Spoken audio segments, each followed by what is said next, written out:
Alors, bienvenue aux entrevues de gestion BSP. Cédric, ça fait longtemps qu'on travaille ensemble, mais je te laisserai te présenter. Salut Eddie. Merci. Effectivement, je m'appelle Cédric Lafrance, je suis le VP des ventes et marketing pour Fox. Ça fait 3 ans et demi que je suis dans l'organisation déjà, trois belles années à contribuer au succès RH des entreprises un peu partout au Canada. L'objectif en fait de Fox, c'est vraiment d'aider les PME à s'informatiser au niveau des ressources humaines, puis d'assurer qu'ils sont en mesure d'optimiser en fait leur quotidien là, autant au niveau des RH qu'au niveau de leur gestion de leur personnel. Fox, anciennement allié RH, c'est combien d'années ça, Cédric? Ça fait 11 ans déjà qu'on est sur le marché à aider les PME, là, comme je le disais, un peu partout au Canada. Ça a été bâti par Sylvain Roy, qui est un expert en ressources humaines, qui est d'ailleurs là, aussi président d'une firme de consultation qui s'appelle GoRH. Donc, il y a beaucoup d'expertise RH dans le système qui s'est développé aussi à travers les 10-11 dernières années. Ben moi, c'est ce qui m'a impressionné vous autres en passant, là, c'est la croissance. Là. Je vous ai rencontré il y a 2-3 ans, là, puis vous êtes rendu combien finalement? Là? Quand on s'est rencontrés, je pense qu'on était dans nos tout débuts là, de la commercialisation officielle du produit. D'après moi, on était peut-être 3, 4, peut-être 5 tout au plus. Puis du côté de Fox, en fait, on est bientôt 20. Puis on devrait atteindre le 25 employés d'ici quelques mois devant nous. Donc ça va assez vite. Hey, Cédric, je serais rendu. Félicitations en passant. Je suis Merci. rendu avec mes questions. La question, évidemment, la première, pourquoi un logiciel RH? Bon, il faut comprendre à quoi ça sert aussi un logiciel RH. Un logiciel RH, c'est un système qui va centraliser en fait tout ce qui est de la gestion des candidatures et de la gestion du personnel. C'est un peu comme un CRM pour les ventes, mais pour gérer son personnel. Donc, ça va centraliser en fait toutes les informations qui sont en lien avec les employés, donc le profil de l'employé, mais tout ce qui va toucher à ça, donc absence, vacances, les invalidités, les formations, les évaluations de performance, des grilles salariales. Il y a tellement de choses qu'on va pouvoir retrouver dans un système comme ça. J'en nomme quelques-uns rapidement. L'organigramme, les comptes de dépenses, euh, tout ce qui touche au RH, on va être en mesure de le retrouver dans ce type de système-là. Donc, c'est ce qu'on développe chez Fox. Puis, c'est pour ça qu'un logiciel RH, c'est important aussi à considérer quand on veut vraiment donner un coup de pouce en PME pour simplifier la gestion des RH. Ben, vu qu'on est dedans, là, puis t'en parles, là, qu'est-ce que tu répondrais aux gens qui te disent que c'est une dépense, ça, un logiciel RH? Ben, c'est drôle parce que effectivement, il y a beaucoup de gens qui perçoivent les ressources humaines comme une dépense. Souvent une dépense nécessaire, mais au contraire, je pense qu'avec les dernières années, dans le contexte de la pénurie de main-d'œuvre, on a des enjeux de rétention de personnel. Un système comme ça devient de plus en plus pertinent parce que ça nous permet d'avoir accès aux données des employés en temps réel. Je m'explique un petit peu plus.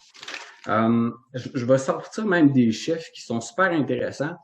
On a un client qui a implanté l'outil il y a plusieurs années. Puis, ça lui a permis d'identifier que son taux de roulement était à 15%, son absentéisme était à 8%, puis son taux de satisfaction était à 80%.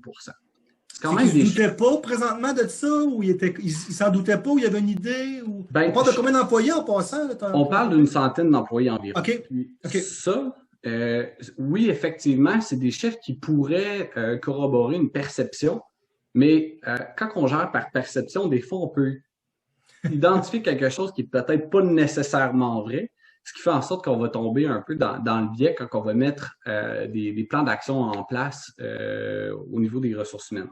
Oui. Donc, ce que ça a permis de faire, c'est que en identifiant ces champs-là, ça nous a permis concrètement de mettre des plans d'action en place dans l'organisation. Puis, un fait intéressant, c'est que quand un employé quitte son organisation, ça va coûter en moyenne entre euh, la moitié de son salaire et jusqu'à 2 fois son salaire pour remplacer ce salarié-là. Ah ouais. Puis, pour des taux d'absentéisme, ça coûte environ 5% de la masse salariale à l'employeur, ce qui est quand même des chiffres assez significatifs quand on parle là, de 8%, puis un taux de roulement aussi de 15%. Donc, en faisant les sondages de satisfaction dans l'outil, ça l'a permis à l'employeur de mettre des plans d'action en place concrets qui contribuaient en fait à tout ça.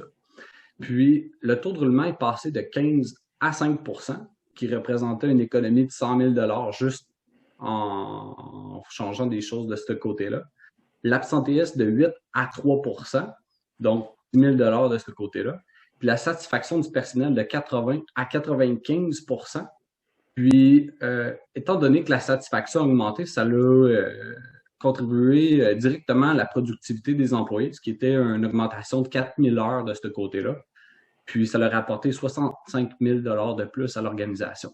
Donc, pour eux, ça a été une économie de 175 000 tout simplement en utilisant un système qui leur coûte 250 par mois pour eux. On ne peut pas identifier ça comme une dépense. C'est pas ça du tout. C'est la mesure, dans le fond, du pouls de ce qui se passe, là. Exactement. Ben, dans le système, pendant qu'on en parle encore, il y a plusieurs modules qui contribuent justement à la compréhension des ressources humaines. On a des tableaux de bord qui donnent la performance des employés en temps réel, puis aussi des modules avec une analyse concrète de l'organisation au bout du compte. Donc, le pouls, on ne l'a pas juste au niveau de l'employé, mais aussi pour l'ensemble des départements, puis l'ensemble de l'organisation.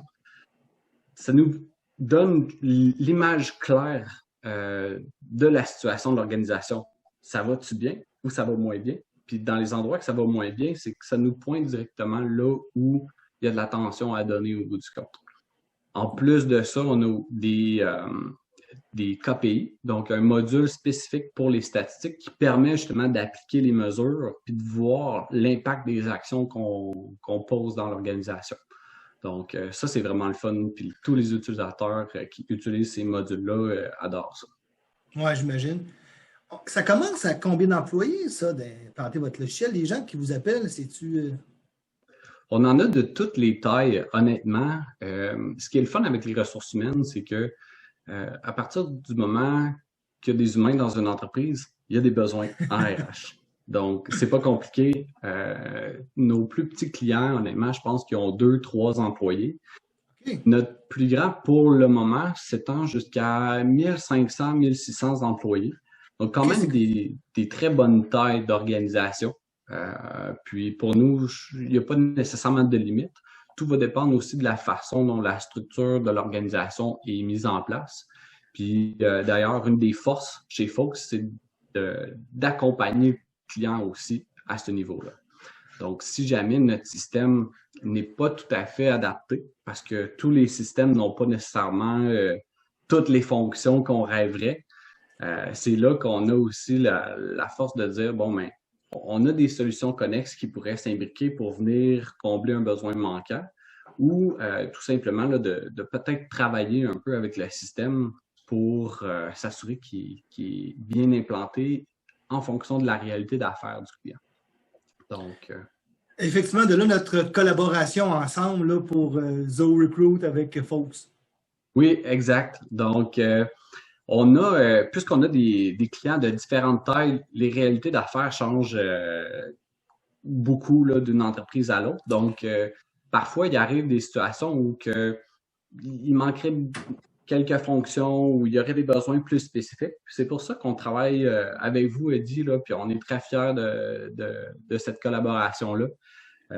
On est en mesure d'intégrer nos technologies à d'autres, tout simplement pour venir répondre là, aux besoins grandissants des clients. Puis, puisque toutes les entreprises sont en évolution, les choses peuvent changer. Donc, on s'assure que nos technologies s'intègrent bien et communiquent bien l'information, là, surtout au niveau du recrutement. Je pense que c'est souvent le nerf de la guerre là, en 2020, 2021 et à venir.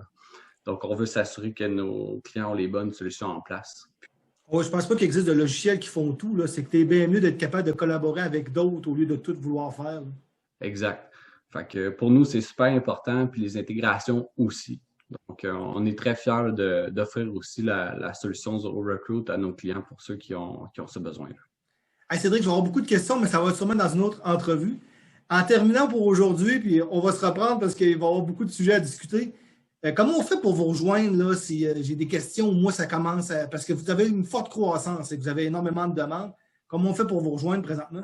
C'est pas compliqué. Simplement aller sur notre site web, soit faire une demande de démonstration, donc focusrh.com. Sinon, vous pouvez toujours communiquer directement avec moi ou avec mon équipe à info@focusrh.com. Ou sinon, mes coordonnées, c'est Cédric, donc CEDRIK @focusrh.com. Puis, ça va nous faire plaisir de vous répondre. Malgré notre forte croissance, on s'assure de répondre dans des délais extrêmement rapides à tous nos clients. Hey, merci Cédric pour aujourd'hui. Merci, Eddie.